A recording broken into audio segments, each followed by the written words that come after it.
Bien-aimés en Jésus-Christ, salut et bienvenue à Wishnu, notre communauté qui lit la Bible ensemble pour connaître les promesses qu'on a en Jésus-Christ, notre Sauveur, notre Seigneur et notre espérance.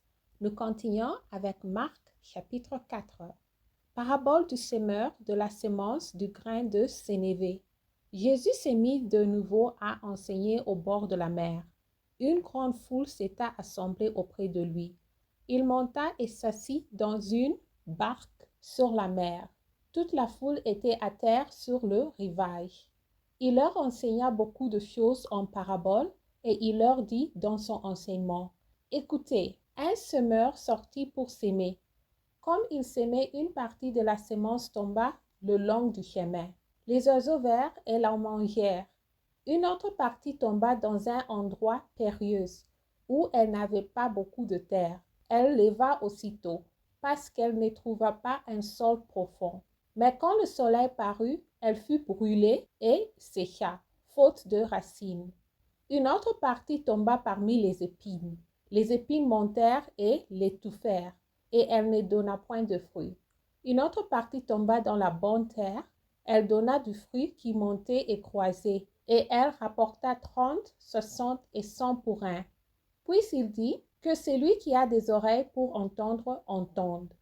Lorsqu'il fut en particulier ceux qui l'écouteraient, avec les 12 l'interrogèrent sur les paraboles. Il leur dit: C'est à vous qui a été donné le mystère du royaume de Dieu.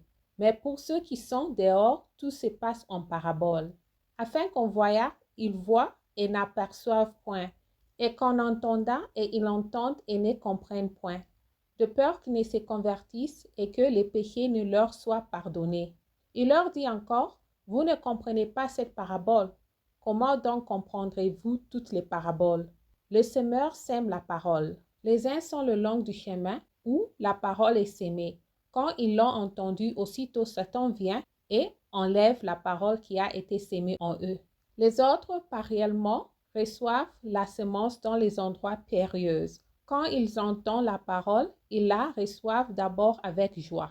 Mais ils n'ont pas de racines en eux-mêmes, ils manquent de persistance, et dès que survient une tribulation ou une persécution à cause de la parole, ils y trouvent une occasion de chute. D'autres reçoivent la semence parmi les épines, ce sont ceux qui entendent la parole, mais en qui les soucis du siècle, la séduction des richesses et l'invention des autres convoitises étouffent la parole et la rendent infructueuse. D'autres reçoivent la semence dans la bonne terre, ce sont ceux qui entendent la parole, la reçoivent et portent du fruit, 30, 60 et 100 pour un. Amen.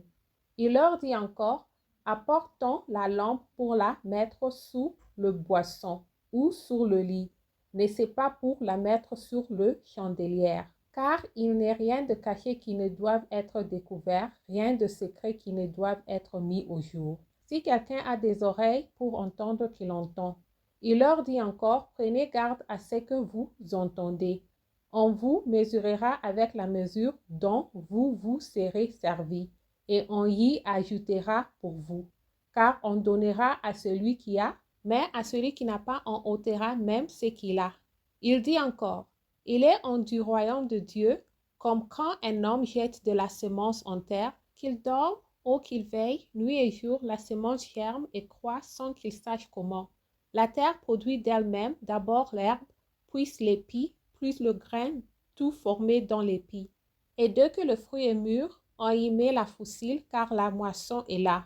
Il dit encore: À quoi comparons-nous le royaume de Dieu? Ou par quelle parabole le représenterons-nous?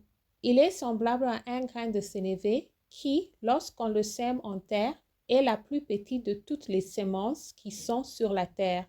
Mais lorsqu'elle a été sémée, il monte, devient plus grand que tous les légumes, et pousse de grandes branches, en sorte que les oiseaux du ciel peuvent habiter sous son ombre. C'est par beaucoup de paraboles de ces genres qu'il leur annonçait la parole, selon qu'il était capable de l'entendre.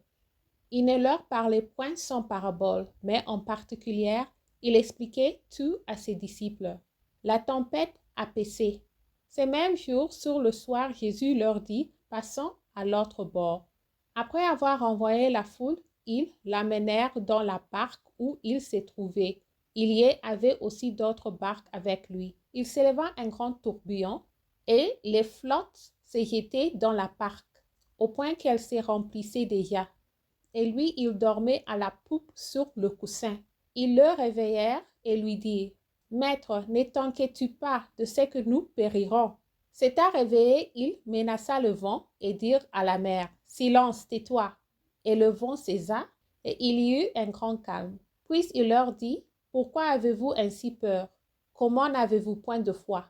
Ils furent saisis d'une grande frayeur, et ils se dirent les uns aux autres: Quel est donc celui-ci à qui obéissent même le vent et la mer? Merci d'avoir lu ensemble. J'améliore mon français en lisant la Bible.